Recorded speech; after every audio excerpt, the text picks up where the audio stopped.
What do you do when the person you love chooses their family over you, leaving you alone and pregnant, struggling to make sense of it all?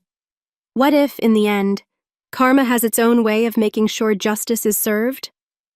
My world came crashing down when Kevin, my husband, chose his brother's lavish wedding over me, leaving me, 9 months pregnant and alone. But little did Kevin know, karma had a way of working itself out, and it had big plans for him and his family. My name's Sarah, and I used to think I had everything figured out. A great job as head of marketing at Kevin Edding, a loving husband, Kevin, and a comfortable life. I was paying off our mortgage with my own salary, feeling incredibly proud of my financial independence. Family played a big role in our lives, too. Kevin had a younger brother, Ryan, and their mom, Dolores, was always around. Their father had passed away years ago, so Kevin and Ryan made sure to look after her, which I found touching. It made me admire Kevin even more, seeing the way he cared for his family. At first, Dolores seemed to like me. We'd chat over coffee during family gatherings, and she'd always ask about my work. "Kevin Edding, huh?" she'd say with a nod. "Sounds important." I appreciated her approval. I wanted to fit in with Kevin's family and be part of their tight-knit group. Our first few years of marriage were filled with weekend barbecues, holiday dinners, and impromptu game nights with the extended family. I remember one Thanksgiving, where all of us crowded around Dolores's dining table, laughing and talking over each other. "Pass the gravy, will you?" Kevin's uncle bellowed. "You've had enough gravy, old man," Dolores shot back, but she was grinning as she handed it over. I looked around the table, feeling a deep sense of belonging. This was my family now, too. But cracks started to show during a New Year's Eve party at Dolores's house. I was in the kitchen, refilling my glass of wine, when I overheard Dolores talking to Kevin and Ryan in the living room. "Did you see what Brenda's wearing?" Dolores snickered. "That dress probably cost her all of $5. I froze, my hand still on the bottle. Brenda was Kevin's cousin, a single mom struggling to make ends meet. "I'm just saying," Dolores continued, her voice dripping with disdain. "Some people should know their limits. Don't try to play with the big boys if you can't keep up." My cheeks burned with embarrassment, not for Brenda, but for Dolores. This wasn't the warm, welcoming family I had imagined. I peeked around the corner, watching as Dolores leaned in conspiratorially, giggling with Kevin and Ryan. As time passed, I couldn't ignore the growing unease I felt around Dolores. What I initially dismissed as harmless teasing started to feel like something darker. And it wasn't just Brenda who became her target. At every family gathering, Dolores would huddle with Kevin and Ryan, whispering and snickering as their eyes darted around the room, landing on various relatives and friends, only for them to burst into muffled laughter. One Easter Sunday, I couldn't take it anymore. Dolores was holding court in the living room, Kevin and Ryan flanking her like loyal subjects. "Did you see Janet's new car?" Dolores was saying in a hushed voice that was still loud enough for everyone to hear. "Probably got it from the buy here, pay here lot. I bet she'll be paying it off until she's 80. Before I knew what I was doing, I stood up, marching over to their little group. "Hey," I said, my voice sharper than I intended. "Don't you think that's a bit much? Janet can probably hear you." The room fell silent. Dolores's eyes narrowed and she looked up at me. "Well, well," she said with a sarcastic smile. "Looks like we've offended your delicate sensibilities, Sarah." Kevin and Ryan exchanged uncomfortable glances. "I just think it's rude," I pressed, my heart racing. "Why do you always have to put people down?" Dolores's fake smile vanished. "If you don't like it, you don't have to listen," she sneered. "Why don't you go sit somewhere else?" I felt slapped across the face. I looked at Kevin, expecting him to back me up, but instead he stared at the floor, avoiding my eyes. "Fine," I said, my voice tight with frustration. "I will." That was the turning point for me. I could no longer ignore what had been brewing under the surface. Kevin's family was toxic, and I had to make a choice. The last thing I needed was to be surrounded by people who couldn't support me when it mattered most. With my pregnancy reaching its final stages and no support from the one person I thought I could count on, I was done. From that day on, family gatherings became a special kind of hell. I'd sit alone, nursing a drink, while Kevin stuck to his mother's side like glue. He'd throw me apologetic glances now and then, but he never came to sit with me. "Why don't you ever stand up to her?" I asked him one night after a particularly awful dinner. Kevin sighed, running a hand through his hair. "She's my mother, Sarah. What do you want me to do?" "I want you to tell her she's being cruel. I want you to have my back." But he never did, and slowly I started finding reasons not to go to these family events. Work emergencies, migraines, anything to avoid the cold stares and whispered insults. Then, just when I thought things couldn't get more complicated, life threw me another curveball. I was pregnant. I stared at the little plastic stick in my bathroom, my heart racing, 2 pink lines clear as day. "Kevin," I called out, my voice shaky. "Can you come here?" He appeared in the doorway, his face concerned. "What's wrong?" Wordlessly, I held out the test. His eyes widened as he took it from me. He pulled me into a hug, and for a moment I felt like maybe everything would be okay. Maybe this baby would bring us closer together, heal the rifts that had been growing between us. But life had other plans. The pregnancy was rough from the start. Constant nausea, dizziness, and a perpetual threat of miscarriage kept me on edge. My doctor put me on bed rest, which meant working remotely. As the weeks went by, my condition worsened. My eyesight started to deteriorate rapidly, a rare complication that my doctor said could be temporary, but might also be permanent. Squinting at my laptop became impossible. With a heavy heart, I had to quit my job. I needed Kevin more than ever, but he seemed to be drifting away. He'd come home late from work, citing extra projects or drinks with colleagues. More often than not, I'd fall asleep alone, the echo of the front door closing jolting me awake in the middle of the night. The day of my C-section arrived faster than I expected. My eyesight had worsened to the point where the doctors insisted on the procedure. Natural birth was just too risky. As I lay on the cold operating table, my heart raced with a mix of excitement and fear. "Where's Kevin?" I asked the nurse, my voice trembling. She gave me a sympathetic smile. "Your husband's in the waiting room, dear. He said he'd rather stay there." The surgery went smoothly, and soon I heard the most beautiful sound, my son's first cry. As they placed him on my chest, I felt a rush of love so intense it took my breath away. Later in the recovery room, Kevin finally showed up. His face was a mask of discomfort and annoyance. "Look, Sarah, I gotta say something. This whole thing, it's not right." I blinked, confused. "What do you mean?" He ran a hand through his hair, frustration evident in every movement. "Normal women give birth on their own without all this surgery crap, and men aren't supposed to be here for this. We should be meeting our wives and kids at home, like in the old days." His words hit me like a punch to the gut. "Kevin, I couldn't risk—" "Save it," he cut me off. "I'm heading home. This place gives me the creeps." The next few weeks blurred together in a haze of sleepless nights and endless feedings. Kevin was hardly ever home, and when he was, he offered no help. Instead, he constantly complained. "Can you shut him up?"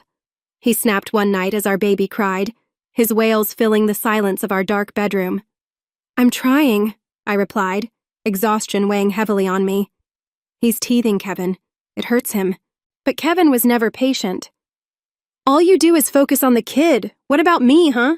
What about our sex life?" I couldn't even process his words. Here I was, running on barely 2 hours of sleep, still recovering from a major surgery, and he was worried about sex? As the weeks turned into months, Kevin's frustration grew. One evening, as I was desperately trying to soothe our 6-month-old, Kevin dropped a bombshell. "You need to go back to work," he said flatly. I stared at him in shock. "What? But the baby?" "We'll hire a nanny," he interrupted. "We can't keep living like this, Sarah. We need the money." I wanted to argue, to say that our son needed me, that I wasn't ready to leave him. But the cold, determined look in his eyes told me it was pointless. So, reluctantly, I began job hunting. Finding work with my limited vision wasn't easy, but eventually, I landed a position at a smaller company.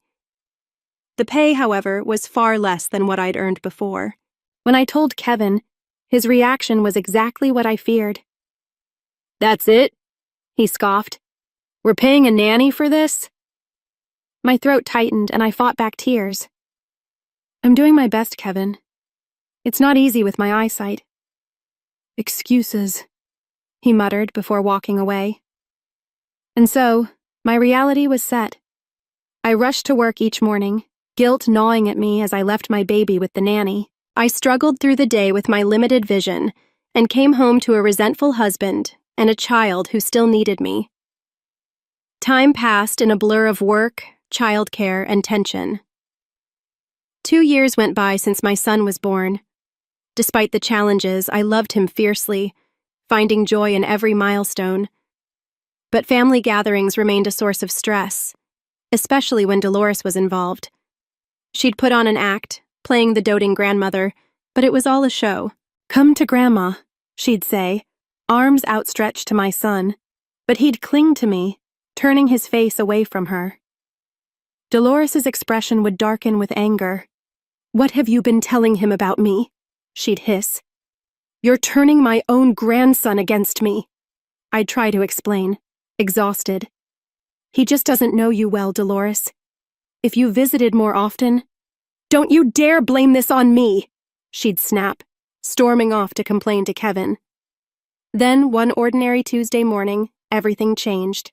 I stared at the pregnancy test in my hand, my heart pounding. Positive. I was pregnant again.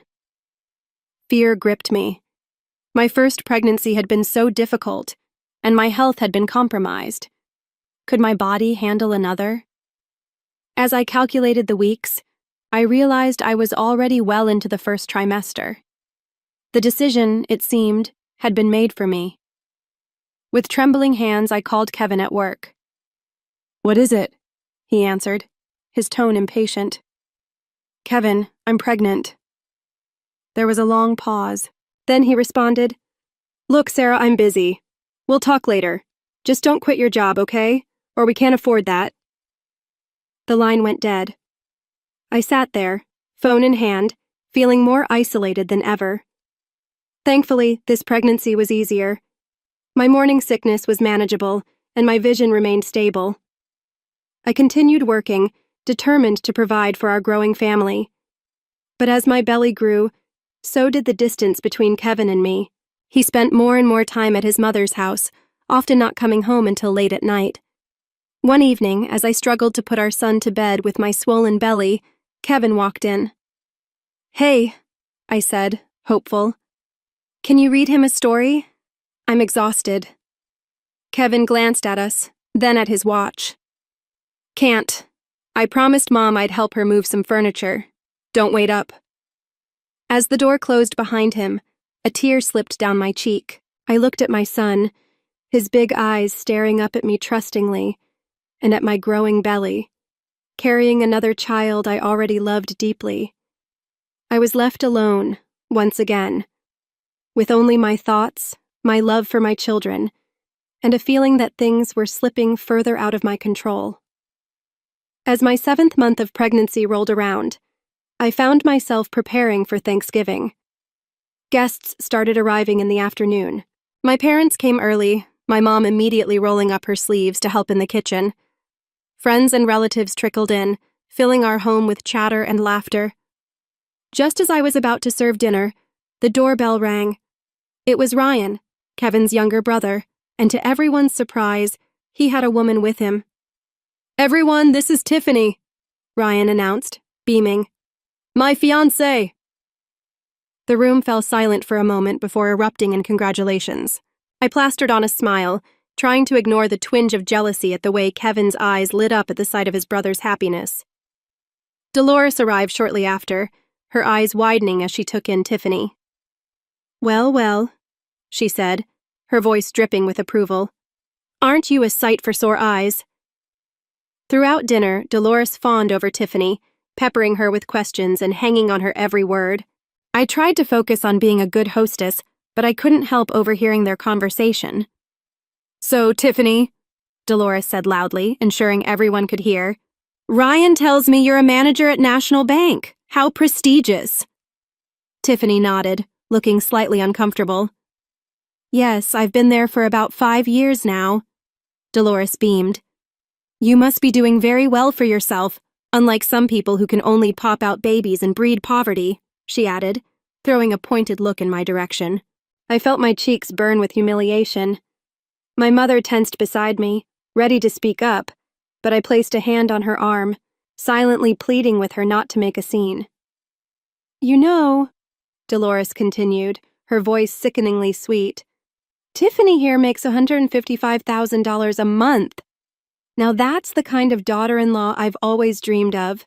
Smart, beautiful, successful.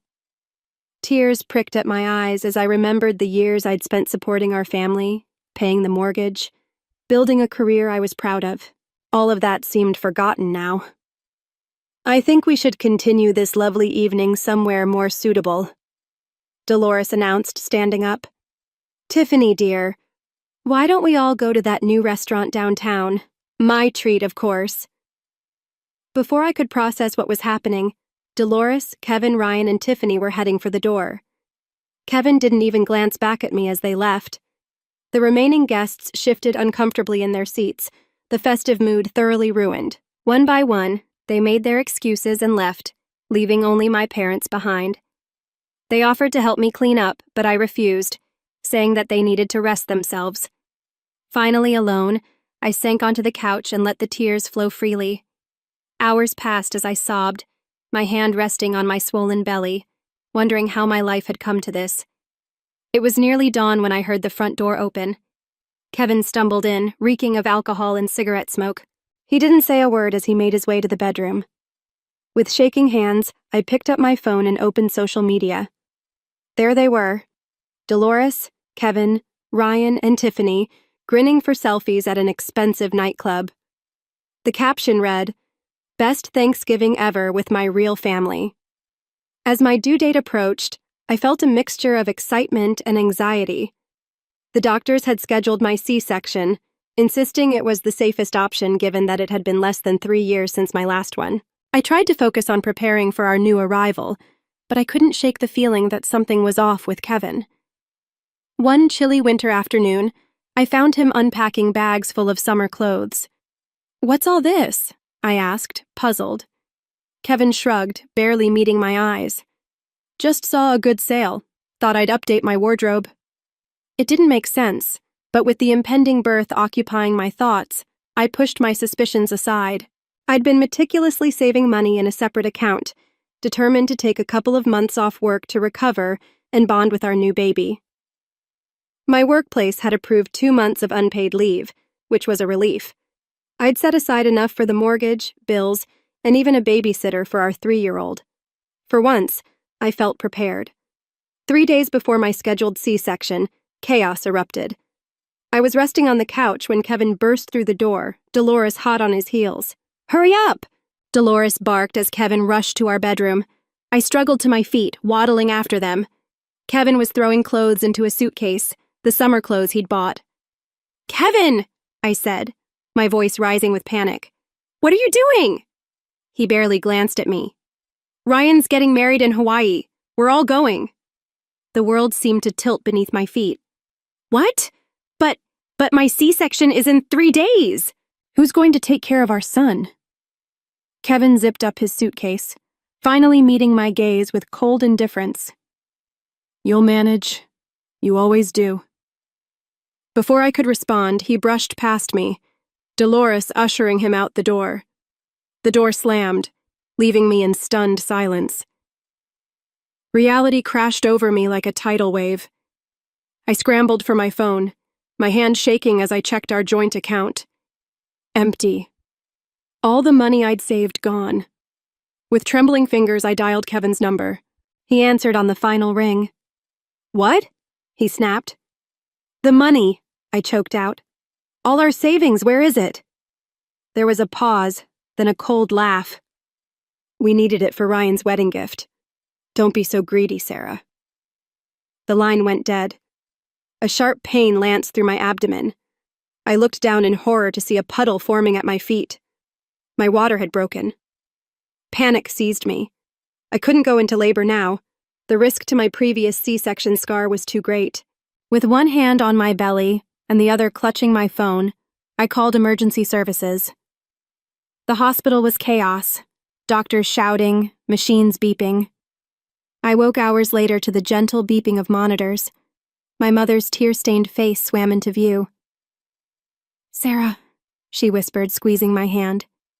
"You're okay. The baby's okay." Slowly, the fog lifted. I'd nearly died. My baby had nearly died. But we'd made it.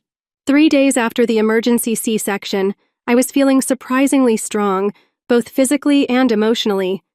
The doctors were pleased with my recovery and gave me the green light to go home. Kevin hadn't called once since he'd left for Hawaii, not to check if I was alive, not to ask about his new son. In that moment, I knew our marriage was over. I called my parents and asked to stay with them for a while.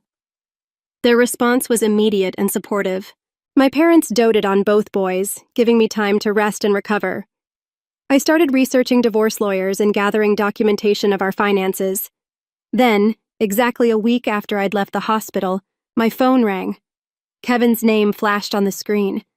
I let it go to voicemail twice before finally answering on the third call. "Where the hell are you? Why aren't you at home?" Kevin's voice was a mixture of anger and confusion. I took a deep breath. "I'm at my parents', Kevin, with both of our sons. I filed for divorce." There was a moment of stunned silence, then a bark of laughter. "Divorce? Are you kidding me? After everything I've done for you?" "Everything you've done?" I felt a surge of anger. "You mean like abandoning me right before I gave birth or stealing all our savings?" "Oh, get over it," he scoffed. "I'll pay you back. No problem." "In fact, I don't even want to see you again," I said. "You know why? Because I'm going to be rich." He launched into a tirade about how Ryan's new wife had offered him a job as her deputy at the bank, how they were going to start their own financial company, how she was going to make them all wealthy beyond their wildest dreams. "You never believed in me, Sarah," he spat. "You always shot down my ideas, always held me back. Well, guess what? I'm free now, and you're just a loser who can't see potential when it's right in front of her." The divorce was finalized faster than I had expected. Kevin didn't contest any of the terms. He returned the money he'd taken from our accounts and agreed to pay alimony. When it came to the house, I had all the mortgage statements showing I'd been the one making payments, and the judge ruled in my favor without hesitation. The day I moved back into the house with my boys, Kevin was there, packing the last of his things. He sneered at me as I walked in, holding our baby and with our toddler clutching my hand. "Enjoy this dump while you can," he said, carrying a box. "I'll be in a mansion soon, swimming in cash. You'll see what you missed out on." As he left, the door closing behind him, I felt a weight lift from my chest. The house suddenly felt brighter, more peaceful. 1.5 years had passed since the divorce. Life had settled into a new normal. I had returned to work and found a balance between career and motherhood. It wasn't always easy, but we were doing well, and more importantly, we were happy. Then one ordinary Tuesday, I received a news alert that made my stomach drop.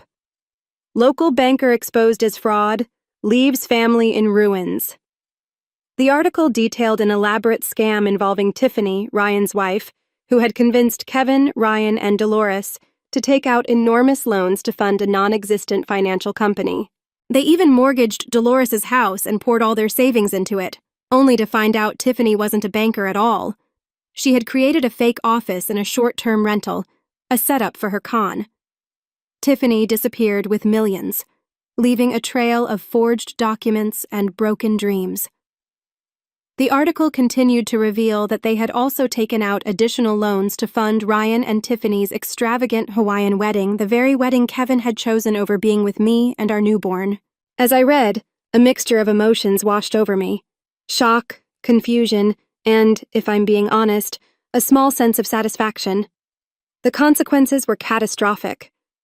Unable to pay off their debts, they lost everything: Dolores's house, their cars, even their personal belongings, all seized by creditors.